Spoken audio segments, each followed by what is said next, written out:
Hopefully this comes out well. Evening, guys. So I threatened to make a video some weeks ago now. And tonight, while putting my kids to sleep, it dawned upon me that we really should be looking into how do we leave a legacy? How do we leave something tangible for our kids? Something about taking your kids to bed alone will have you thinking deep thoughts. Shout out to my wife who's at a pediatrics conference out in Gqeberha. So I've done a series many months ago about financial blackness. I think that's what I called it. And really the idea was some things that I think us as a people need to become aware of, and this sort of follows on from that. And this is completely unscripted, so if you find me thinking through each thought as I go and seemingly not going anywhere, I am trying to get somewhere. But the idea of leaving something for your kids, is one that is can be either exciting or can be terrifying. And my encouragement to you is to take what form of excitement it can give you and use that to drive good decisions, drive good behavior, and drive good work so that you can leave something for them. I think what would be interesting for me is just to talk through some of the things I have seen, some that I'm doing, some that I hope to do, but I have at least seen, which I think we can consider in terms of leaving something for bana ba rona ho sia lefa ka Sesotho.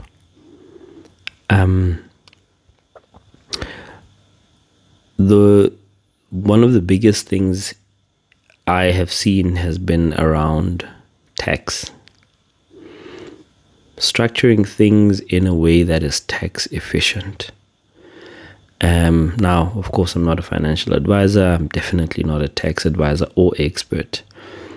And so I think the takeaway from me, for you, the listener, the viewer, is take a little bit of time to understand tax a little bit better so that you can optimize at least your tax, which means you possibly can have more cash on hand to then invest for your kids.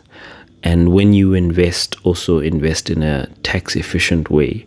I think one of the very easy ways that the South African government has made available to anybody is what I call these tax-free savings accounts, TFSAs.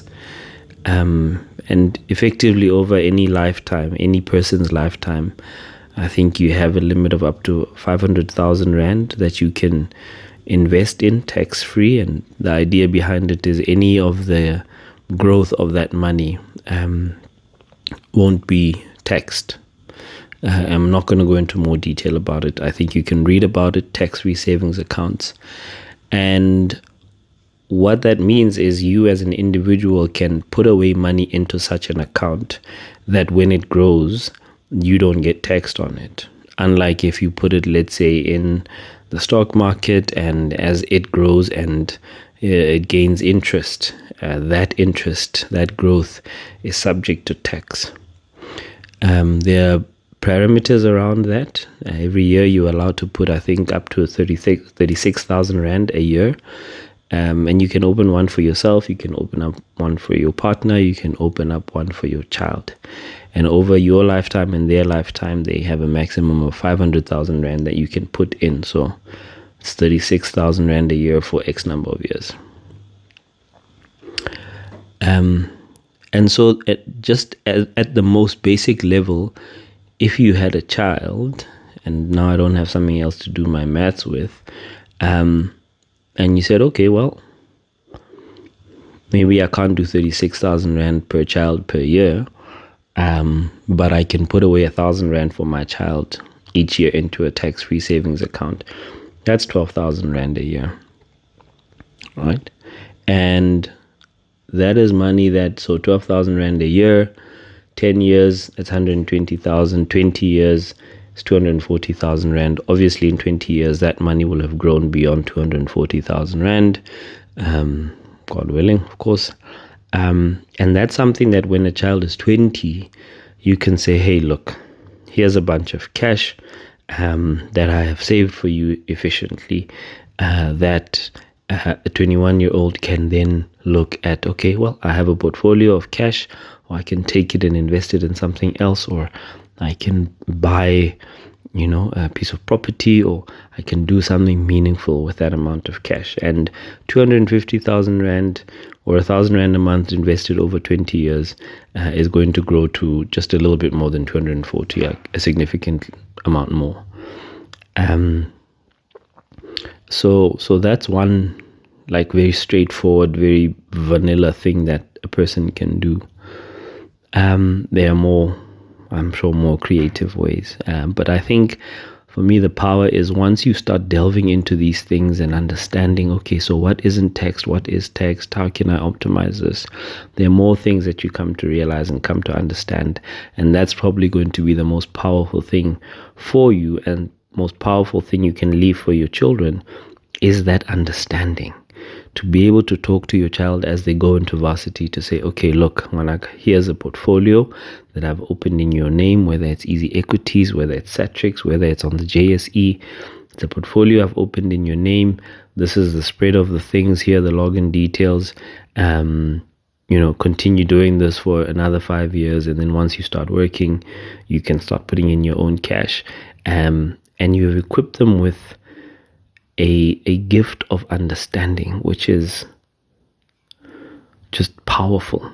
But you've also put in cash, which is quite useful, right? And it just creates this optionality for people when money isn't the single largest driver in their life, because there's options. So let me not belabor that point. So it's this notion of investing for your kids, right? And putting away money is like the most vanilla way. There's a whole number of ways. Setting up businesses. Maybe a second one is for those who are more entrepreneurial, is actually writing in your children as shareholders into your business, right? And I have not studied the tax efficiency of this. I haven't studied anything about it. But just conceptually, if you were in a business and you said, okay, well, I have this business that does, let's say, construction, just builds houses. And the shareholders are myself and my 2 children, whatever portion I put to them. And I grow this business, and as it grows, they have shares in it, right? They have shares. They're shareholders in there. As they become older, you can open up bank accounts for them, and when there are dividends, and that can be declared to them, or you can open companies for them, and they sharehold via a company, and so that money goes into that company's sharehold, into the company's bank accounts, right? And then you can manage that company such that, whatever dividends come in, they don't have use for them, right? Whilst they're still your children. So that money is going into an investment account in the name of that company, and taxes are taken care of there immediately. Company tax is 28%, and it is lower than personal income tax for most brackets, right? So already you're putting away something in your business that they hold via a business which is more tax efficient, that they can come into. Once they come of age, you can start bringing them onto the business, helping, bringing them into decision making, and giving them again the gift of understanding, knowledge, and exposure to all of these things, right? And you say, hey, look, this is your business, you're a shareholder, there's money here, you need to take care of it, right? And guiding them in an active, practical way, right? As you're talking to your financial advisor, you're talking to your business accountants, having them there and having them listen and having them see you make decisions, I think is an incredibly powerful opportunity that anyone really who is doing any kind of business can create. And I think it reminds me of these games about, not games, but practices that people have with money and their children of, doing chores and paying kids for that and helping those children see their money grow. And just like bringing them into active decision making about money from an early age. For me, I'm quite interested or quite keen to show my children their easy equity accounts once they understand compound interest and interest and multiplication, and just show them their portfolio growing and why it's growing and what a company is and investing is, and very practically saying, here's the thing was 10,000 Rand in June. Let's look at it now. It's 11,000 Rand. Why is that? It's grown. Which company has grown? And talking about that stuff and having that kind of platform to converse with your kids about wealth building. So the notion of creating wealth and building wealth isn't this foreign concept that they're coming into in their 30s, like Bumalobachin. So that's another idea. And then a third one, which I find quite interesting, is the idea of trusts. I've seen many trusts in different organizations for different reasons. And the common thing I hear about trusts is that incredibly secure way of managing your wealth, right? And really the idea here is, if you are in business again, in any form or shape, and you hold shares anyway, above that entity, above that company, that PTY Limited, setting up a trust that owns that entity, so that as value flows up from whatever you hold shares into your company, into that ultimate trust, and having your family members as beneficiaries of that trust. I think there's probably enough material out there, and there's definitely experts out there who can explain the efficiencies and benefits of trusts. But this is something that I really feel like it amongst us as friends and as peers and as people, acquaintances, we really should be talking about this thing more. To be like, do you have a trust? Who set it up? Do you have a good lawyer? What are the main things that they talk to you about? What do you do every year about it? What are the costs of running it? What's the cost of setting up a trust? Who's your executor? Do you have to have one? Is it you? How does a trust link to your will? What do you write in your will about the trust? What's a trust deed? Where do you get one? All of those things, just to demystify these things that are actually in front of our faces in so many occasions that, if one came into this knowledge, you'd see just how close it is to you. So just having those trusts, and then again, naming your children as the beneficiaries, naming the conditions in which value from that trust is then spread out to those beneficiaries. You can put conditions. There's been people who are like, this trust for every child of Maloba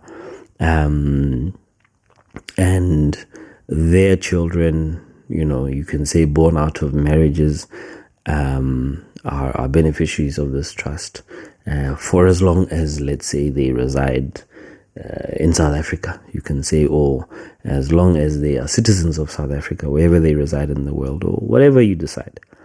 Those are things you can write in those trust deeds. And I think as you understand them a bit better, you can change the conditions to suit whatever you're trying to do.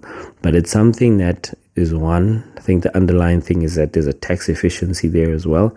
And there's a protection of that wealth that you have built. And then again, for me, the most important thing is once you step into that world and you talk to a trust lawyer and they draw up a trust and you ask these questions, so much more becomes evident to you. So many other possibilities become evident to you. And I can just make a quick example. I think it's probably enough for this video. is like once you have a business, like a company rather, that you own, and that company receives some money, then you start getting into this world where you're like, okay, so I have this money in this company that I own, and if I just take that money, it's due for tax, right? Because you as the shareholder are now sort of de facto declaring a dividend, and then that can be taxed. But there are these things that you can write off as expenses. Simplest one is, I need a phone.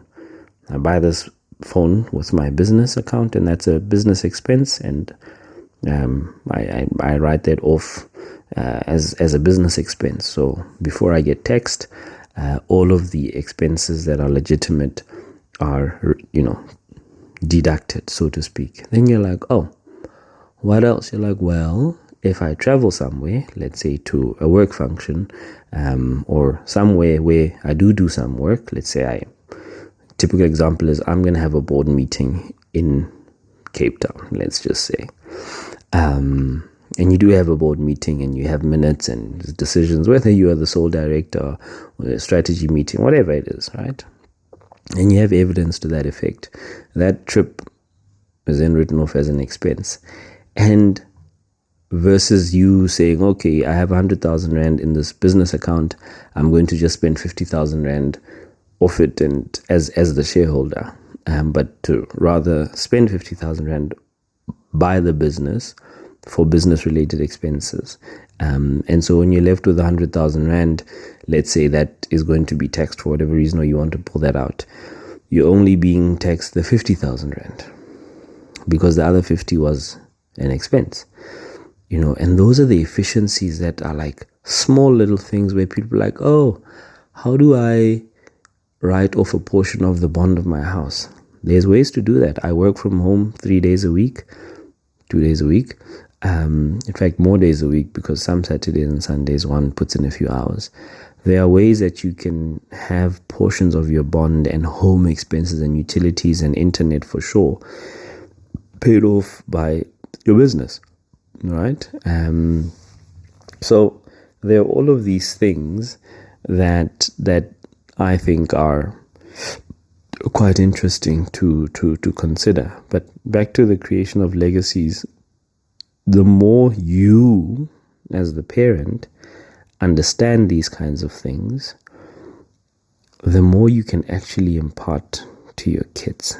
And I think that is the legacy, the fundamental legacy that is the most important one, because I can leave my children 100 million, let's say. I can leave them, God allowing, 500 million. Right, here it is. This is what I'm leaving to you.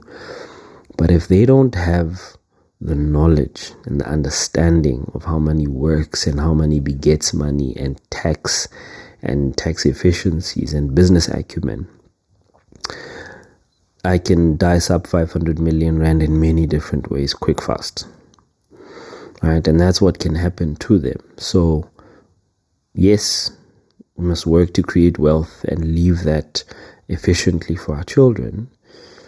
But I think the core legacy or lefa that we want to leave for them should be a proper understanding, appreciation, and exposure to how money works.